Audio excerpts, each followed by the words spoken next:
ndabahaye bwakeye mu izina rya Yesu bene data.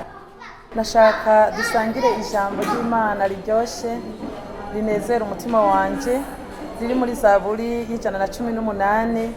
Ndashaka dusangire uwo murongo w'8. Uravuga ngo kugira uhoraho ubuhungiro kuri n'ikimazi kuruta kwizigira abahambaye. Ndashima Imana kugira ijambo riravuze neza ngo kugira uhoraho ubuhungiro kuri n'ikimazi, bisigura ngo uhoraho niwe Mana yacu, uhoraho niwe buhungiro bwiza, uhoraho niwe buhungiro butamenwa, niwe buhungiro atamwasi n'umwe yoshobora gusanga uwahungiye muri ubwo buhungiro. Kugira uhoraho ubuhungiro kuri n'ikimazi. Urashobora kwizigira umwana w'umuntu ukamugira ubuhungiro, ariko wagenda kumuraba umushaka kwigisha no gutabagwa, nawe akakubwira ati wapi nanjye biracitse.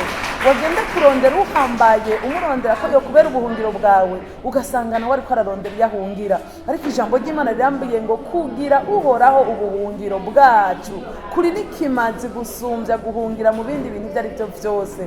Woshobora guhungira mu byo witi bikomeye, ariko umunsi ugasanga birafise iherezo. Ariko uhoraho Imana yacu niwe ntango kandi niwe herezo, niwe alfa kandi niwe omega. Uwo iyo umuhungiyemo umenya yuko intango y'ubugingo bwawe gushika iherezo ry'ubugingo bwawe bukingiwe, kuko nawe ntagira intango ngo agire iherezo. Uwo imanda yiwe ntigira ikiringo. Uwo uhoraho nkubwira ntakugwa ku ngoma.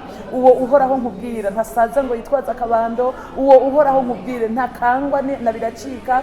Uwo uhoraho nkubwira ntakangwa n'imifunda.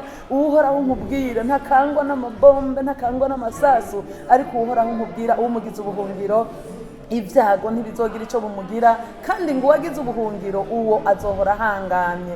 Nuko abumvise ijambo ry'Imana, Imana ibahezagire cyane.